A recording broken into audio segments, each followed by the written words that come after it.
तो भागवत जी की रचना हुई है ब्रह्म नद्यां सरस्वत्यां आश्रमा पश्चिमे तटे सम्या प्रासेतय प्रोक्ता ऋषीणाम सत्रवर्धना।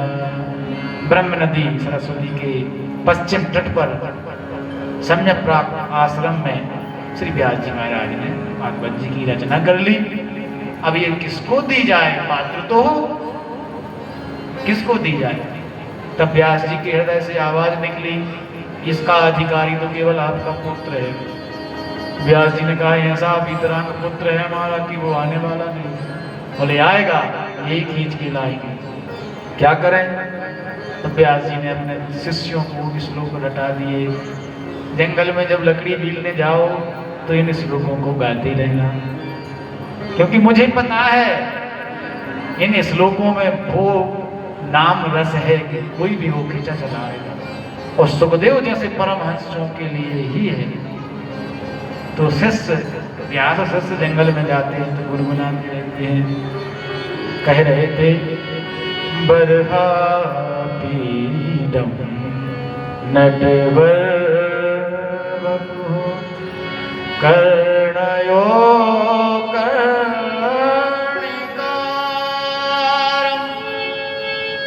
बिभ्रदवासा कनक कपिसं बेजयन्ती जमाना। मालकुश राग में श्लोक कहने लगे, रंध्रान वेणो रधर सुधाया ओरयन गोप वृंदये वृंदारण्यम सुपद रमणम प्राविशद गीत कीर्ति। एक श्लोक गाया, इसमें भगवान के स्वरूप का वर्णन है। भगवान कैसे हैं? बोले बरहा पीडम, बर है यानी मोर, आपीर यानी मुकुट, मोर के पंख का मुकुट धारण करे। बरहा पीडम, भगवान मोर पंख क्यों धारण करते हैं? और भी तो पंख हैं। मोर पंख इसलिए धारण करते हैं कि मोर जो है ना वो कामुक पक्षी नहीं है। काले काले बादल घटाएं छाती हैं, मोरा नाचता है, मोरनी नाचती है। जब मोरा भाव विवल होकर के नाचता है तो उसकी आंखों से आंसू निकलते हैं, उसको मोरनी पीती है, फिर गर्भ धारण होता है। इसलिए निष्काम पक्षी है, तो जो निष्काम होता है भगवान उसका पक्ष धारण करते हैं। इसलिए व्यास जी ने लिखा, बरहा पीडम नटवर बपु, नटवरों में श्रेष्ठ बपु नटवर बहुत अच्छी लीला करते हैं। कर्णयो कर्णिकारम, कानों में कनेर का फूल लगाए हुए हैं। भगवान को कनेर का फूल बहुत पसंद है। कर्णयो कर्णिकार, कनेर का फूल। समस्या ये है, कर्णयो हो दो ही वचन, कर्णिकारम एक वचन। अब ये फूल है दो, अब कैसे धारण करें? तो जब भगवान को इस दिशा में गाय चारण के लिए जाना होता है तो वो इस कान में वो फूल लगा लेते हैं। तो गोपियां समझ जाती हैं कि आज इस तरफ गए होंगे, अगर इस तरफ जाना है तो इस कान में कोई फूल लगा लिया इस तरफ, क्योंकि कर्णयो हो कर्णिकारम, कान दो है एक फूल। तो गोपियां जब देख लेती हैं तो कहती हैं, चलो सखी वहां चालिए जहां बसे ब्रजराज, गोरस बेचत हरि मिने एक पंथ दोई का।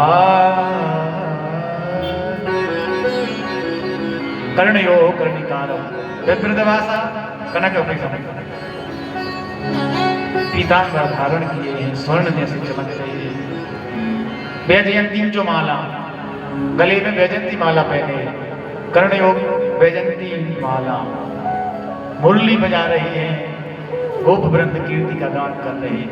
ये श्लोक सुना जैसे ही सुखदेव जी ने, क्योंकि वो तो ब्रह्म की समाधि में नेत्र बंद करे बैठे थे, आंखें खुल गई, समाधि टूट गई, क्योंकि स्वरूप का दर्शन कर रहे हैं ना, स्वरूप माधुर्य।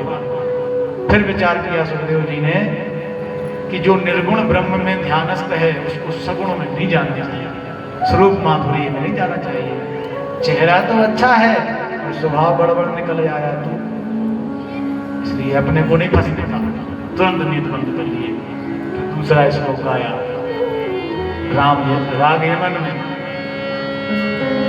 अहो वकीयम स्तनकाल कूटम जिघांसया पायदा लेभे गतिं धातु चितां ततोऽन्यं कं वा दयालुं शरणं व्रजेमो। इसमें स्वभाव बताया है, कैसा है स्वभाव? अहो बकीयम स्तन कालकूटम। देखो तो बकी, बकासुर की बहन पूतना अपने स्तर में कालकूट जहर लगा करके आई भगवान को मारने, लेकिन उस पूतना को भी भगवान ने माता की उचित गति प्रदान कर दी है। ऐसा दयालु और कौन हो सकता है? कंबा दयालु शरणं व्रजेमो। अब सुखदेव जी खड़े हो गए, स्वरूप भी सुंदर है और स्वभाव भी सुंदर है। ऐसे दयालु श्याम से, ऐसे दयालु श्याम से रिश्ता बनाइए और मिलता रहेगा आपको जो कुछ भी चाहिए। तुरंत दौड़ करके व्यास जी की शरण में पहुंचे। पिताजी ये ग्रंथ हमें चाहिए। परीक्षा होने के पश्चात व्यास जी महाराज ने सुखदेव जी महाराज को ये भागवत पुराण दिया। सुखदेव जी ने संग्रहित किया और एक गंगा के तट पे एक राजा बैठा था प्यासा। शौनकादि ऋषियों ने कहा गंगा के तट पे और प्यासा? बोले हाँ, मुक्ति की प्यास लगी थी। किसको? राजा परीक्षित को। ऐसे राजा परीक्षित को इन्होंने ये अमृत पिलाया तट पे जाकर के, वो मुक्त हो गया। उसको श्राप लगा हुआ था। ऋषियों ने कहा महाराज कौन है राजा परीक्षित? वो तो बड़े अच्छे दयालु राजा थे, उनको कैसे श्राप मिल गया? ऋषियों कथा सुनाई है। कहने लगे, सूत जी कहते हैं, यदा हृदय कौरव संजयानाम वीरे स्वतो वीर गतिम गतेषु वृकोदरा विद्य गदा विमर्शा भगनोरुदंडे धृतराष्ट्रपुत्रे। यदा हृदय, उस समय की बात है जब महाभारत युद्ध चल रहा था। यदा हृदय कौरव संजयानाम वीरे सतो वीर गतिम गतेषु, कौरव की सेना के बड़े बड़े वीर योद्धा भी वीर गति को प्राप्त हो गए थे। पर वृकोदरा विद्य गदा विमर्शा भगनोरुदंडा धृतराष्ट्रपुत्र। वृकोदर भीम, अकेले भीमसेन की गदा ने 99 कौरव को मार डाला था। वृकोदरा विद्य गदा विमर्शा, और दुर्योधन का भगनोरुदंडे धृतराष्ट्रपुत्र, उसके उरुदंड, उसकी जंघाओं को तोड़ दिया। कुरुक्षेत्र के मैदान में पड़ा है, कराह रहा है।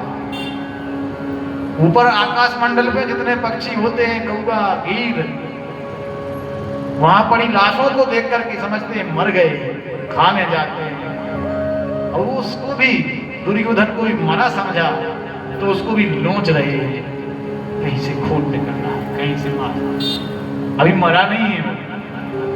ऐसी स्थिति में दुर्योधन के पास उसका मित्र अश्वस्थामा आया।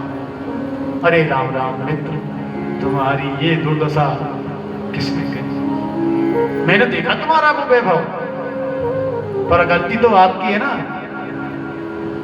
तुमने जिनको सेनापति बनाया वो खाते तो तुम्हारा थे लेकिन बजाते पांडवों का। तुम्हारे तरफ से लड़ जरूर रहे थे लेकिन भला चाह रहे थे पांडवों का। यदि मुझे बनाया होता सेनापति तो महाराज आज ये दुर्दशा नहीं होती आप, पर मैं आपका मित्र हूं, बताइए मैं क्या कर सकता हूं। दुर्योधन ने कहा मित्र हम 100 भाई थे पर 100 में से आज कोई नहीं बचे। पांडव 5 थे, वो 5 के 5 अभी भी। उससे ये कहा एक भी मर जाए तो थोड़ी सी संतुष्टि तो एक भी कम नहीं हुआ। तो ठीक है मित्र मैं जाता हूं, तुम एक की बात करते हो, मैं 5 के सिर काट के लाता। रात्रि का समय था, विजय की रात्रि थी और भगवान ने कहा पांडवों से विजय की रात्रि में हम सोने नहीं है, अपने को रात्रि जागरण करेंगे, चलो। तो 5 पांडव चले गए। 5 पांडवों की जो सैया थी 5, उन पर द्रौपदी के 5 पुत्र आकर के सो गए, हूबहू पांडवों जैसे थे। ये रात्रि में गया है काक उल्लू न्याय से सोते हुए अवरुद्ध बच्चों के सिरों को तलवार से काट करके ले आया और दुर्योधन को दिया, लो मित्र मैं 5 के सिर काट लाया पांडवों के। दुर्योधन ने हाथ में लिया, समझ गया, रोने लगा, अरे राम राम अश्वत्थामा ये तूने बहुत गड़बड़ कर दी। क्या हुआ? बोले ये पांडवों के सिर नहीं है, ये तो उनके बच्चों के पांडव पुत्र हैं। तूने तो हमारे कुल में अब निर्वंशी कर दिया, अब तो दीपक रखने वाला भी नहीं, यही थे 5। इतना दुख हुआ दुर्योधन को कि उस दुख में उसने अपने प्राण ही त्याग दिए, मुक्त हो गया। अब अश्वत्थामा घबराया, अर्जुन नहीं छोड़ेगा, भागा। और इधर जब सुबह हुई, क्या कहे महाराज, जैसे ही देखा है द्रौपदी ने कि धड़ तो है बच्चों के, सिर नहीं है, चिघाड़ करके रोने लगी। माता सितूना निधनाम सुताना निसम में घोरम परितप्यमान निसम में घोरम परितप्यमान। रोने लगी माता। पांडव आए, समझाए द्रौपदी को, चिंता न करो देवी, तुम्हारे पुत्रों को मारने वाले को मैं चिंता नहीं छोड़ूंगा। अर्जुन ने प्रतिज्ञा कर ली, नहीं छोड़ूंगा, मेरी प्रतिज्ञा है। रथ सजाया, सारथी द्वारिकाधीश, चला रथ। पता चला कि अश्वत्थामा ने ये कुंठित कर दिया है, अश्वत्थामा के पीछे लगे। अश्वत्थामा ने देखा कि अर्जुन आ रहे हैं तो अश्वत्थामा ने ब्रह्मास्त्र चला दिया, पर वो लौटाना नहीं जानता था। इधर अर्जुन ने भी ब्रह्मास्त्र खींच लिया, क्योंकि ब्रह्मास्त्र से ब्रह्मास्त्र ही शांत होगा। दोनों ब्रह्मास्त्र शांत हुए और अर्जुन ने दौड़ करके और अश्वत्थामा को बांध रस्सी से बांधने लगे। भगवान ने कहा बांध क्यों रहे हो, मारो इसको, तूने प्रतिज्ञा करी है मृत्युदंड की। बोले नहीं नहीं सरकार, मारना तो है पर द्रौपदी के सामने मारेंगे। भगवान ने कहा देखो अर्जुन चूक मत जाना, आतंकवादी जिस अवस्था में जहां मिले तुरंत गोली मारो उसको, नहीं तो यहाँ लचीला कानून है, आधी उम्र उसकी जेल में निकल जाती है। आतंकवादी कोई हो ना, उसका कोई धर्म होता है, मारो बांधो मत। पर अर्जुन ने क्या किया, रस्सियों से बांध लिया। तथा हृदम पशुवत पाशबद्धम अवाम मुखम कर्मजुगुप्सतेन निरीक्ष्य कृष्णापकृतं गुरुसुतं वाम स्वभावा कृपया। रस्सियों से बांधा है, अवाम मुखम कर्म जुगुप्सतेन, उसने ऐसा जुगुप्सित कर्म ही किया है कि सिर नीचे को किए हैं। जैसे ही द्रौपदी के सामने रस्सी से बंधा हुआ अश्वत्थामा को पटका, निरीक्ष कृष्णा पतितम गुरु सुतम। द्रौपदी ने कहा, स्वामी जानते हो ये कौन है? जानता हूं, अश्वत्थामा है, यही है पापी जिसने बच्चों को मारा है। बोले नहीं, निरीक्ष कृष्णा पकृतम गुरु सुतम, ये आपके गुरु के पुत्र हैं, पिता ही पुत्र के रूप में आता है, ये साक्षात आपके गुरु हैं। वो गुरु का अपमान नहीं किया जाता है। क्यों रस्सी से बांधे हो? क्या करें? बोले मुंचिता मुंचिता मेष, ब्राह्मणों ने तराम गुरु, ब्राह्मण जो होता है वो मारने योग्य नहीं होता। द्रौपदी को दया आ गई। द्रौपदी दया की देवी है, कृष्ण दया के सागर हैं, द्रौपदी दया की देवी है। जो नाम कृष्ण ने किसी को नहीं दिया, वो नाम द्रौपदी को दिया, दया की देवी। और दया के साथ 5 अवलंबन है। द्रौपदी कह रही है ना, नाथ मेरे लिए तो 5-5 अविलंबन, 5-5 पति हैं, लेकिन तुम्हारी गुरु माता का इकलौता सहारा, इसको छोड़ मत मारो। पुत्र विरह की वेदना क्या होती है एक माँ भली भांति समझती है। वो दर्द वो मैं सह चुकी हूँ, अब मैं नहीं चाहती किसी माँ को वो कष्ट हो, इसलिए मत मारो। मुंचिता मुंचिता मेष ब्राह्मणो नितराम गुरु। छोड़ो। अर्जुन ने कहा, महाराज बड़ी विडंबना है। धर्मराज के पास पहुंची। धर्मराज ने कहा, देखो जो होना था सो हो गया, अब इसको मारने से वापस थोड़ी ना आने वाले, छोड़ दो। भीमसेन के पास गए, भैया तुम बताओ। भीमसेन ने कहा, तुम नहीं मारोगे तो मैं जरूर मारूंगा इसको, छोड़ना नहीं। नकुल सहदेव धर्मराज की तरफ बोल। अर्जुन बड़ी दुविधा में हो गए, महाराज क्या करें क्या ना करें। धर्मराज कह रहे हैं छोड़ो, द्रौपदी कह रही छोड़ो, भीम कह रहे मारो, मैं क्या करूं। तुरंत याद आई, अरे ठाकुर जी तो सामने खड़े हैं, जब भी समस्या आती है तो इनके पास जाते हैं, क्योंकि दुनिया का ऐसा कोई भी ताला नहीं है जिसकी चाबी भगवान कृष्ण के पास ना हो। तुरंत गए, महाराज क्या करें। तब भगवान ने कहा, ब्रह्म बंधुना तब्यो आदताई उदाहरण। महाराज ब्राह्मण कोई भी हो उसको वध नहीं किया जाता, कोई भी ब्राह्मण हो, कैसा भी ब्राह्मण हो, अधियोगी नहीं होता है। अच्छा, और आतताई आतंकवादी कोई भी हो उसको छोड़ना नहीं चाहिए। ब्रह्म बंधु न हंतव्यो आतताई वधारणा मयि वो भय मामनातम परिपायनुशासनम। अर्जुन ने कहा, ये आप हमारे समाधान दे रहे हो, समाधान दे रहे हो, सीधी बात करनी आपको आती नहीं। ये ब्राह्मण है, आप कह रहे ब्राह्मण का वध नहीं किया जाता। दूसरा ये आतताई भी है, आप ही ने कहा था आतंकवादी, अबोध बच्चों को मारा है, आतताई है। मैं क्या करूं, मेरा प्रश्न तो जहां का तहां है। अच्छा तो देखो तुम्हारे बड़े भाई धर्मराज है ना, ऐसी स्थिति में तस्मात् शास्त्रम प्रमाणं ते कार्य व्यवस्थितम, शास्त्र प्रमाण हो देता है तुम्हारे बड़े भाई एक शास्त्र रूप में। शास्त्र क्या कह रहे हैं अपनी बुद्धि के हिसाब से समझ जाओ। अर्जुन भी कृष्ण के पक्के चेला है। महाभारत शुरू हो रही थी, वो समय गीता का ज्ञान। कोई भी कक्षा का छात्र हो, उसकी पहले पढ़ाई होती है, बाद में उसकी परीक्षा होती है। तो पढ़ाई तो गीता की हुई है, महाभारत शुरू हो रहा था, गीता का ज्ञान दिया, शिक्षा शुरू हो गई थी। आज महाभारत पूर्ण हो रही है और आज उस छात्र की परीक्षा हो रही है, परीक्षा ले रही।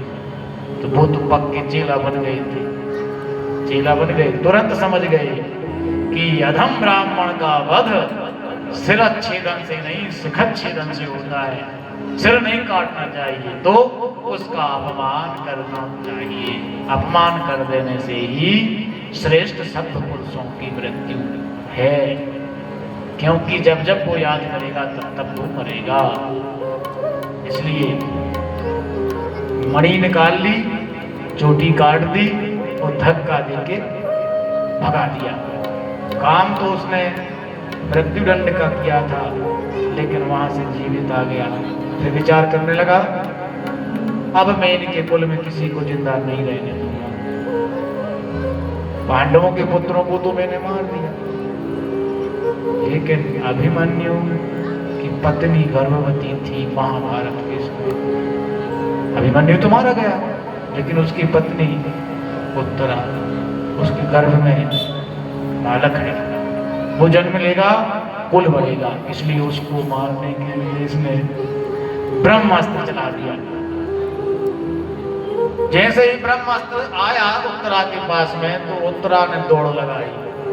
द्वारिकाधीश द्वारिका के लिए प्रस्थान करने के लिए तैयार थे। उसी समय उत्तरा दौड़ती भैया आई, अपनी सास खड़ी है, उनकी शरण ग्रहण नहीं करी।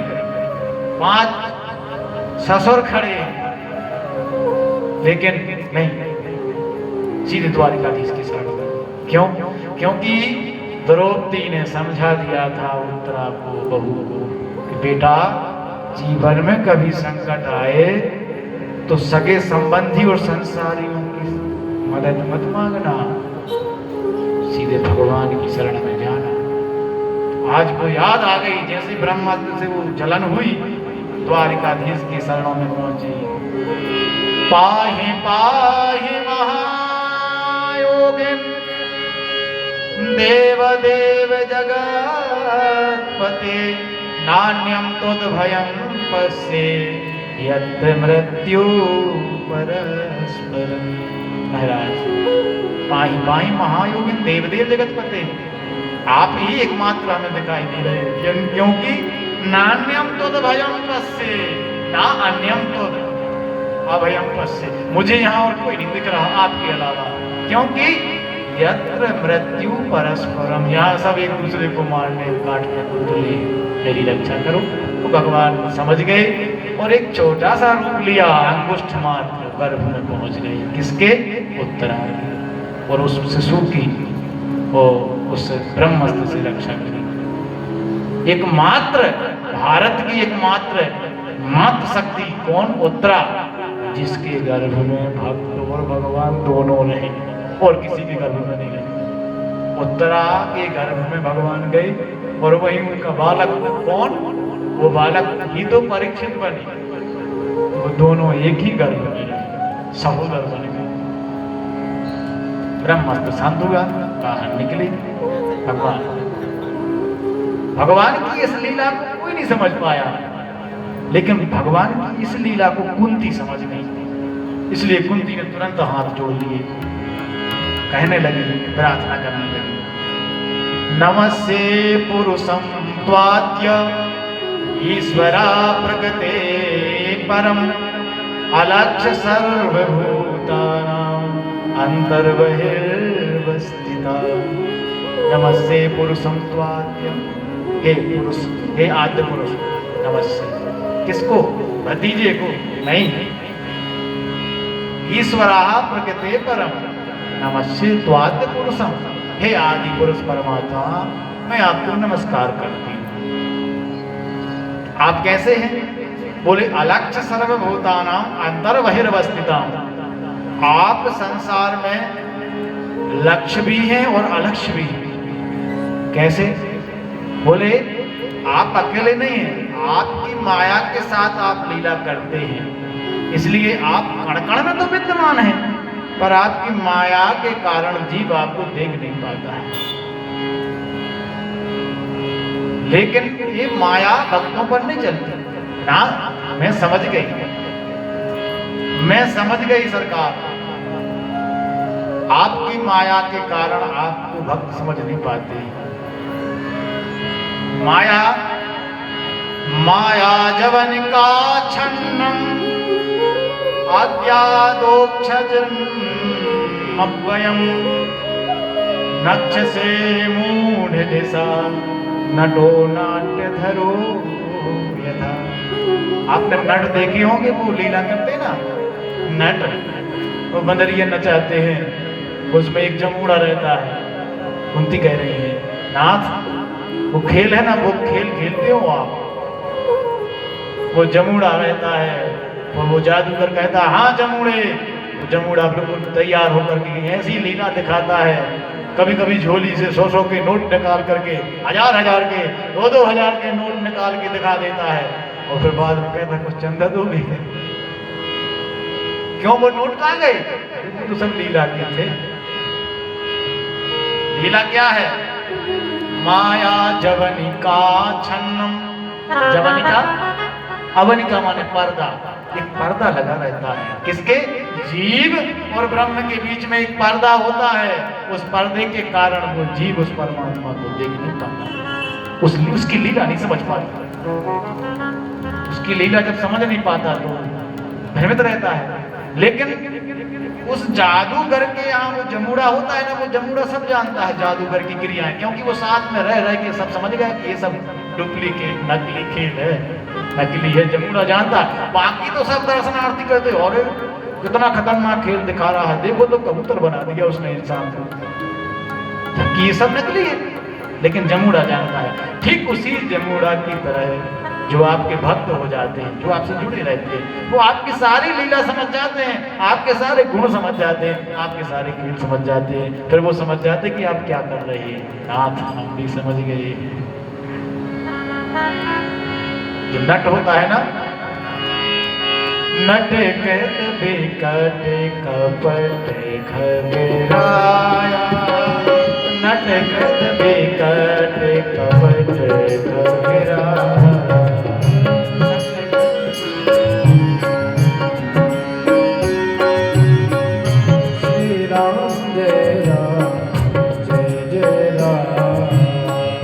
नटकत बिकट कपट खागराया, नटकत बिकट कपट खागराया, हरि श्यामक न व्यापी माया, हरि सेवक ही न व्यापी माया। नटकत बिकट कपट खागराया,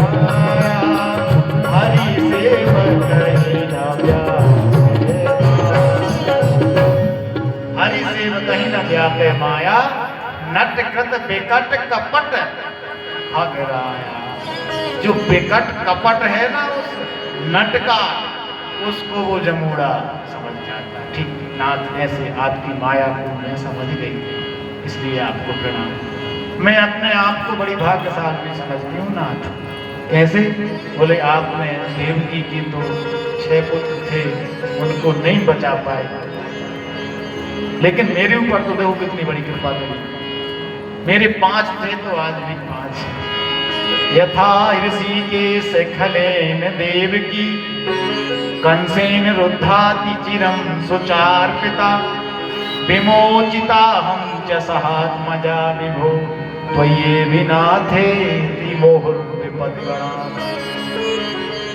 कंस ने द्रौपदी के 6 पुत्रों को मार दिया, आप कुछ नहीं कर पाए, लेकिन मेरे 5 पुत्रों को कितनी रक्षा करी।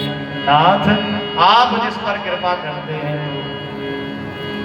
सौतेले भाइयों ने जहर खिलाया पांडवों को, लेकिन गैरले सुधा रिपु गैरही मिताई, गैरले सुधा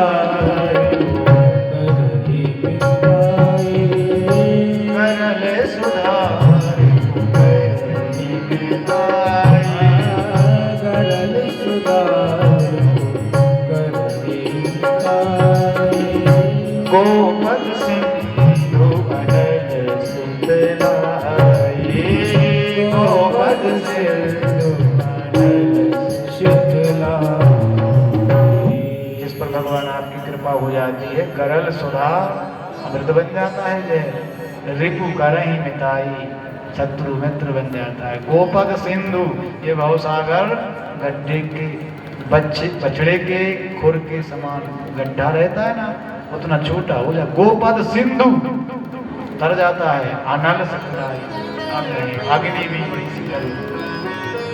ऐसी भगवान की 25 श्लोकों से कुंती ने स्तुति करी। भगवान ने कहा जब भगवान बना ही दिया है तो माँ को बुआ क्या चाहिए? बुआ ने कहा यदि आप मुझे देना चाहते हैं तो महाराज दुख दे दो। क्या? हाँ दुख। तो ये भी ना थे कि मोहद विपद गणा, विपत्ति नहीं विपद गणा, समूह दुखों का समूह दे दो विपत्तियों का। क्या मांग रही मैं? दुख कोई मांगने की वस्तु है क्या? बोले नाथ मैंने एक ही चीज समझी है, जब जब जीवन में दुख आया है आपको सामने पाया है, जब जिससे आप मिलते हैं सबसे अच्छी वस्तु तो वही है दुख। भगवान ने कहा दुख वो दे सकता है जो वस्तु जिसके पास हो। भाई मेरे पास तो दुख है ही नहीं। जो आनंद सिंधु सुखरा, वो तो आनंद के सिंधु है, वो दुख कहां से देंगे? और कुंती कहती है मैं संसार को दुख क्या है और सुख क्या है उसकी परिभाषा बता रही है। विपदो नैव विपदः संपदो नैव संपदा, विपद नारायण विस्मृति संपन्न नारायण स्मृति। विपत्ति क्या है? बोले हरि की विस्मृति ही सबसे बड़ी विपत्ति। तो संपत्ति क्या है? बोले हरि की स्मृति संपत्ति है। कहे हनुमंत विपत्ति प्रभु सोई, जब तब सोनन भजन नाम। कुंती ने बहुत मांगा पर क्या दुख मिला? क्योंकि दुख देने वाले ठाकुर जी नहीं, वो तो सुख और आनंद देते। भगवान जैसे ही फिर द्वारिका जाने को तैयार हुए, ठीक उसी समय उनको याद आ गई किसकी? भीष्म पितामह। पांडवों ने निवेदन किया सरकार आज मत जाओ, तो भगवान ने कहा ये और अच्छा रहा, भीष्म जी के दर्शन भी करना है और तुमने रोक भी दिया, चलो मैं नहीं जाता। जाने का कार्य स्थगित और महल में जाकर के प्रवेश कर गए। रात्रि में धर्मराज युधिष्ठिर रो रहे थे, भगवान उनको समझा रहे थे। रो क्यों रहे थे? देखो तो इस राजपाट के लिए हमने अपने भाइयों के साथ कितना दुर्व्यवहार किया। ये किस काम की ये राज सत्ता जिसमें हमारे ही परिवार के हमारे भाइयों का खून संचित हुआ, किसी काम की नहीं मिली। भगवान ने बहुत समझाया पर धर्मराज को समझ में बिल्कुल भी नहीं आया, क्योंकि भगवान जिसको समझाना चाहते हैं उसको 1 मिनट में समझा देते हैं और जिसको नहीं समझाना चाहते तो कुछ भी कहते रहते हैं। और वाली मरा तो उसकी पत्नी तारा आई रोने लगी, भगवान ने 1 मिनट में तारा को समझा दिया। तारा समझ गई। क्या चाहिए? बोले पति। पति वो है। बोले ये जिंदा चाहिए, वो जिंदा तो हमें मिल गई, क्योंकि शरीर में आत्मा थी तब तक था ये, अब इसमें से निकल गई है, वो हमारा ईश्वर है। समझ में आ गई उसको बात। इधर रात भर वो भी समझाते समझाते धर्मराज को समझ में नहीं आई। तो फिर सुबह फिर भीष्म पितामह के यहाँ धर्मराज युधिष्ठिर और अर्जुन को लेकर के भगवान कुरुक्षेत्र के मैदान पर बाणों की सैया पर भीष्म पितामह 54 दिन से पड़े थे। किसका इंतजार कर रहे थे? भगवान का। आज जब भगवान पहुंचे हैं, भीष्म पितामह ने देखा और देख करके प्रफुल्लित हो गए, हाथ जोड़ करके कहने लगे सदैव देव भगवान प्रतीक्षता कलेवरम या बदिदम हेलो प्रसन्न हासा रुणलोचनोलसन मुखाम्बुजो पतश्चतुर्भुजा। सदैव देव भगवान प्रतीक्षता। नाथ आप आ ही गए हैं। सदैव देव भगवान प्रतीक्षता, आप आ ही गए हैं तो प्रतीक्षा करना। जैसे हम मंदिर जाते हैं तो पर्दा मिला रहता है, हमारा भाव होता है कि पर्दा खुलेगा दर्शन होगा। नाथ आप रुकना, प्रतीक्षता। कब तक? कलेवरम किया बदिदम हिनो। जब तक इस कलेवर से प्राण ना निकल जाए तब तक। तो भगवान सामने देख रहे थे, तो भगवान ने अपना सिर नीचे कर लिया। भीष्म पितामह ने कहा, मैंने ये नहीं कहा था कि मुंह लटका करके हमारे सामने खड़े रहना। मुंह क्यों लटक गया? और मुंह नहीं लटकेगा तो क्या होगा? भाई तुमने मांगा भी क्या? कले बरम या बदिदम हिलोक में हो, जब तक हमारे प्राण ना निकले। और कोई दुनिया में बताइए मरना चाहता है क्या? और आप तो इच्छा मृत्यु के मालिक है महाराज, आपकी जब इच्छा होगी तभी मरेंगे। तो महाराज हम ऐसे आपके सामने कब तक खड़ी रहेंगे? भीष्म पितामह ने कहा, सरकार मुंह लटका हुआ नहीं, प्रसन्न हासा ऋण लोचनो लसन मुखा मुझो ध्यान चतुर्भुजा। प्रसन्न मुखमंडल से आप हमारे सामने खड़े रहे जब तक हमारे प्राण ना निकले। भगवान ने कहा, ठीक है दादा, अच्छी ड्यूटी लगाई आपने। ठीक है, जब तक आपके प्राण नहीं लगेंगे हम आपके सामने रहेंगे। स्तुति करते हुए भीष्म पितामह ने कहा, महाराज मैं मरने से पहले अपनी पुत्री का विवाह आपके साथ करना चाहता हूं। भगवान चौंक गए, पुत्री? आजीवन ब्रह्मचारी का व्रत तुमने धारण किया था, पुत्री कहां से हो गई? बोली, हाँ मेरी एक पुत्री है। कौन सी? इतिमति रूप कल्पिता वितुषणा भगवती सात्वत पुंगवे विभूमि। मेरी मति रूपी पुत्री है, उसका विवाह मैं आपके साथ करूंगा। कैसी है? वितुषणा। अभी तक उसका विवाह नहीं हुआ है, अभी तक वो वितुषणा है, उसकी कोई कामना नहीं है। हमारा मन, हमारी बुद्धि तृष्णा रहे थे, हमारी बुद्धि कई जगह लग गई, विवाह हो गया है अपनी बुद्धि का। लेकिन भीष्म पितामह कह रहे हमारी बुद्धि कुमारी है, वितुषणा है, और उसका विवाह हम आपके साथ करना चाहते हैं, क्योंकि जैसी हमारी बुद्धि है वैसे ही आप हैं। कहा, आपकी बेटी से पूछ तो लो, उससे विवाह करना चाहती है कि नहीं? बोले, मैंने पूछ लिया, क्योंकि कन्या वर्यते रूपम माता वेतम पिता सुतम और बांधवा कुलमिच्छन्ति मिष्ठान्नम इतरे जना। कन्या काय का वर्ण करती है?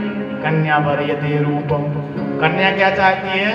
मेरा पति हैंडसम हो, सुंदर लगे। कन्या ये चाहती है। कन्या वर्यते रूपम माता वित्तम। माँ क्या चाहती है? माँ चाहती है कि मेरा दामाद धनवान हो, मेरी बेटी राज करे, खूब धन होना चाहिए। माता वित्तम पिता श्रुतम। पिता क्या